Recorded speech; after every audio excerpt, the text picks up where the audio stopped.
My name's Yusuf. I'm 52 years of age, and I've been a Muslim for 27 years. Ethnically, I'm from an Irish stock with a bit of English in there as well. Father was Catholic, my mother was Catholic, although only nominally Catholic. They didn't really take it that seriously. We didn't have any religious upbringing at all, no education in terms of religion, and we lived our lives as we saw fit, as our desires took us, we went. My mother and father used to give me some indications of what is right and what is wrong, but very, very little in the way of religious instruction, so we were free. Basically, I left school at the age of 15. I ran away from home at the age of 15. My father had already left home when I was 4, and the last thing I said to my father was, "Dad, you better leave because my mum doesn't like you anymore." You know, so that was the last time I saw him as a child until I was 24. I went to seek him out after that. That was part of the journey for me to find myself, because once I'd left home, I started traveling a lot. I started broadening my horizons, meeting people. I'd always ask lots of very difficult questions, and usually people would, come back to me saying, "Why do you ask so many questions? You're so annoying. Get out of here," you know. But I kept asking questions because my idea was that I'm on this amazing journey with thousands of people around me, millions of people around me, and I should be asking them, like they should be asking me, what's it all about? Where's this journey taking us? You know, has someone got a roadmap? You know, where's the sat nav? You know, so yeah, I mean, I spent years and years and years asking and traveling and asking again. And I naturally, when I read books on philosophy or religions or the purpose of life, so I started to seek out those people that were writing those books. So I met the Christians, I met the Jews, I met the Buddhists, I met the Hindus, I met everyone apart from Muslims, by the way, because I didn't even know what Muslim was or Islam was at all at that time. I asked the Christian at least once or twice, and they said they didn't know who God was. I met some Hindu worshippers, and they weren't able to answer the simple questions about what the purpose of life was in a very, very simple, easy, understandable, digestible way. So I left them. I met the Buddhists, and I started doing Buddhist meditation for at least 3 months. I was doing, and it made me feel good, you know. So I didn't leave off the Buddhist meditation, but I asked the question. I popped the question one day, and I said to one of the guys who happened to be he happened to be white, Buddhist as well. I asked him, "What's the purpose of life?" So he was stirring his herbal tea at the time, and he got round 15 rounds of stirring, and they tried to answer the question. He said, "To contemplate the supreme nothingness." So I said, "I'm confused." Confused.com. And he's tried to justify why he had evidently mentioned a contradiction in terms. By any stretch of the imagination, it's difficult to imagine something that's supreme and yet absolutely nothing. So he tried to give me the Golden Sutras, and I started reading that, and I couldn't understand it. I didn't think I was a shallow individual who couldn't understand things, because I'd been reading a lot. I've been reading Tolstoy and Dostoevsky, Russian authors, and very complex materials in order to try and find the purpose of life, not to try and be big and intelligent, you know. And so this book I couldn't understand. So I said, it can't be the truth, because the truth has to be easily understood by most of the people, if not all the people. So I left that. But I continued doing my Buddhist meditation. So I started looking into the Chinese philosophies, started doing martial arts, I started doing Tai Chi. I did Tai Chi for 3 years. And I was still reading and every ism and every schism and every possible thing which would help me to try and find me, Tim. Who am I? You know. And it was a big struggle, massive struggle. So I went off and I was told that, you know, the top 5% of the world, they go to university. I got to Sussex University, studying politics and third world development, because that seemed really interesting to me. But it wasn't the paper, it wasn't the subject, it was the fact I was going there with this top 5% of the world sitting with me. So I got there and I was mortally disappointed because most of them were just out to get drunk and have a hedonistic lifestyle whilst they were away from their family for the first time in their lives. You know. So I was there in the university and I was pushing, prodding, poking everyone again and again and again, trying to find out what this life is, you know. And 99% of the people just don't want to talk about it.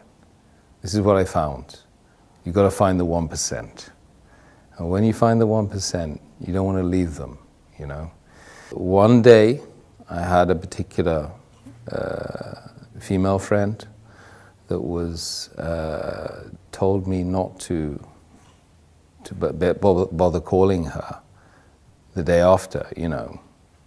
So I went to the Islamic Society because I was so confused, and I had a real bust up with her and a fallout with her and an argument, and wanted to know why she kicked me out. Because she said, as she was kicking me out, it's something to do with my religion. And I happened to know she was a Muslim. So after all of these millions of questions and unanswered questions at that, you know, what led me to this faith was an argument about her religion, which she claimed to be following. So anyway, knocked on the door of the Islamic Society, and I found this Iraqi guy with his headscarf and a smile as well, kind of a nice smile, and I said, look, I've got a problem with my girlfriend. So he said, you got a problem with your girlfriend? He said, why? I said, well, she's Muslim and she just told me that she didn't want to, you know, me to come today. So I want to know why. So he's kind of said, well, look, best thing I can do is give you these. Give me a pile of books. And he said, read all these. So I did for 2 weeks. I just read and read and read and read. I read about how to purify yourself as a Muslim, how to have a bath as a Muslim, how to pray as a Muslim, what's the history of Islam. I started reading some of the chapters, small chapters of the book, which they claimed was, sent from God. And slowly but surely, the answers started popping up. Just miraculously from this incident. Then I discovered, of course, that the month was Ramadan. So then I started to learn that these guys were fasting, you know, for 30 days. Not continuously, of course, but they were fasting the daylight hours of this month, and this month was about the coming of this book, which I'd been reading, the Quran, and it was a revelation to me at the time as well, because of course I never knew Islam, Muslims. That was the first time I heard about Islam, but I never ever knew that Islam was a way that white Catholic people like me growing up in Britain could possibly accept. I thought it was a religion for brown people and ethnics, So I slowly but surely started getting the answers to the questions that I had been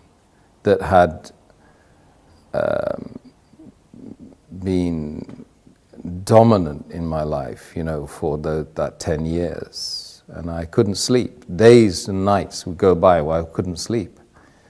There were moments when, I just think, what's the point of this life without knowing, without having any certainty about a direction, about a purpose? What's the point? I mean, would anyone go on a journey without knowing the destination, the purpose? Absolutely not. This is plaguing me every day. I would be looking at the stars, and I would be literally crying every night, crying myself to sleep, because you're tiny, and this is huge, and this has a game plan. This is more than just a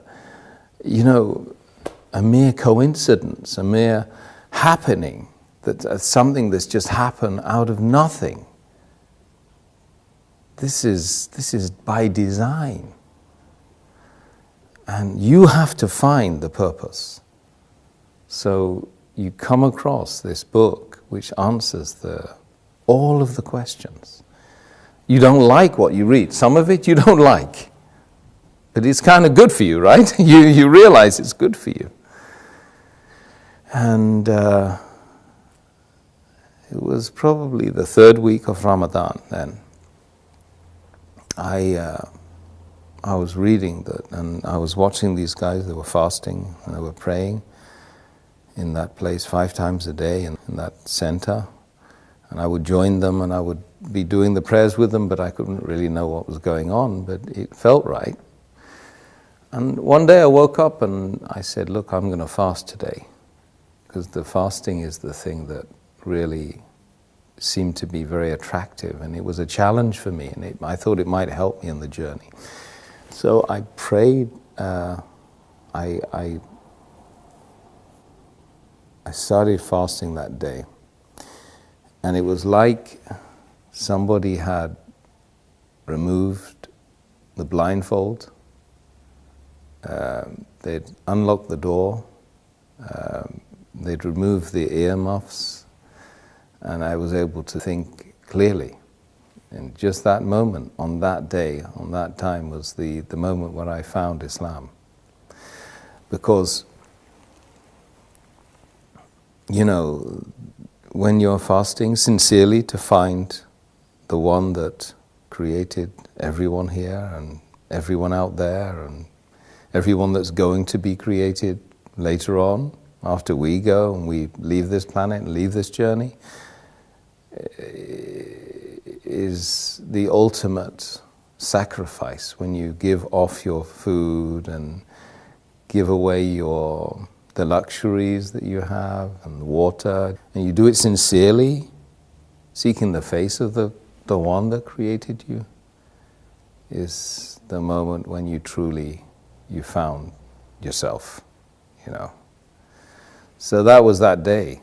That was the day, and I hadn't taken what was called the Shahada, or the declaration of faith, because I thought, well, God knows me better, so why would I bother, Anyway, I went on right until the end of Ramadan, and one night I was just super aware of myself, of being like needing to get rid of the past and start something new.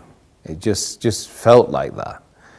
So the whole night I was just like, I was making this ritual ablution, watching, because I was reading it all the time in the books I had with me, and trying to get rid of something that was in the past. And then in the morning, very early in the morning, I just walked. I went up and I started looking for a mosque. I went into a mosque. I got to the top of the stairs and the guy grabbed hold of me and said, "Look, what's going on? What are you here for? Can we help you?" I said, "Yeah, I've just come to embrace Islam." He said, "Well, we don't know you. I mean, we've never seen you. What do you know about Islam?" I said, "I've been reading about Islam for the last 2-3 weeks, in fact, and I've been fasting as well." So they were quite surprised, and they said, "Well, have you washed?" I said, "I've been washing the whole night, man." I made the declaration of faith. And then I kind of got hugged by 300 men, and I'd never been hugged by a guy before. Not even my father, I don't think. I remember feeling that it really was a very amazing moment, and it was unlikely that I would feel that way again. That feeling of elation, the feeling of actually I felt very relieved, because imagine spending 10 years searching and searching for something which you don't even know what that is. It's not like you go on, you search for something, right, which you know, and you pretty much know where you drop that thing. So you've got a very small area that you can check, from home to work, back to school. Yeah, I can retrace the journey. But with something like the purpose of human existence in a sea of 8 billion people with millions and millions of potential miles you need to travel, and that took me 10 years. I was 25 or 26 at the time I embraced Islam, and so the feeling was amazing. It was something which is groundbreaking. And then, of course, ever since, we've got all the challenges of being a person who does claim to believe in God.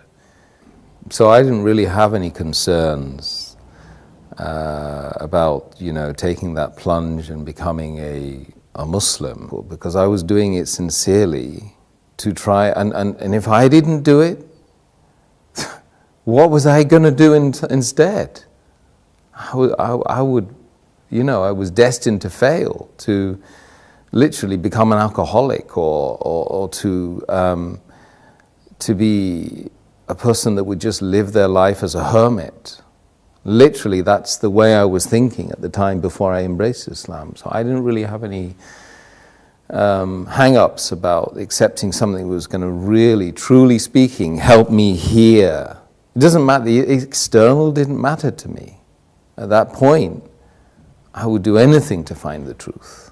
And there's a lot of people out there like that in this world. I've met lots of them. And they genuinely good people. They have that feeling in their heart, they really want to spit it out. But really, there's nothing to be fearful of. Rather, that you should be fearful of the fact that you're not being sincere to yourself, true to yourself. That creates mental conditions. There's a lot of people that have psychosis and mental issues because they're not true to themselves. What their heart and their soul is telling them, they're not doing that. And this is, we call it hypocrisy. We mustn't be hypocrites. A community of Muslims practicing the faith of Islam is a family that most people don't have. And I gained that family. It's 1.6 or 1.7 billion people worldwide. I go and visit them. I can just say, peace be unto you, in a gathering of people in a room, and I've got potentially 1,000 invites right in front of my face, if I go and pray in a mosque in wherever it is, Abu Dhabi or Kuwait or America or France. So that's the community that I never had. And I yearned that community. I remember when I married my wife, I said, I need to marry into a family. I need a family. Because we increasingly in the world, not just in the Western Hemisphere, we're lonely. 40% or more of the population of London lives on their own. That's shocking. People don't even know their neighbors. This is just London. London, #1 capital of the world, right? That everybody loves to be part of. But people are not part of each other, they're distant from each other. So I believe that the greatest thing that the faith of Islam gave me, apart from the massive direction and being able to have secure in the fact that there is a purpose.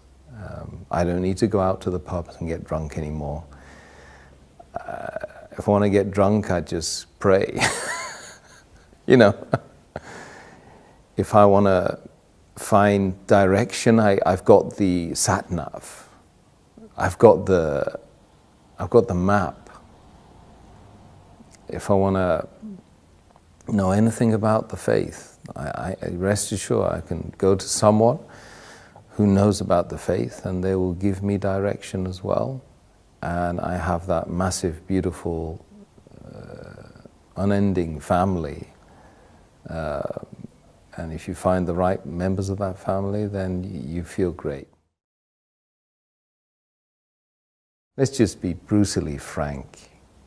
We need to know who we are, where we're going, who created us. We ask ourselves these questions on a daily basis.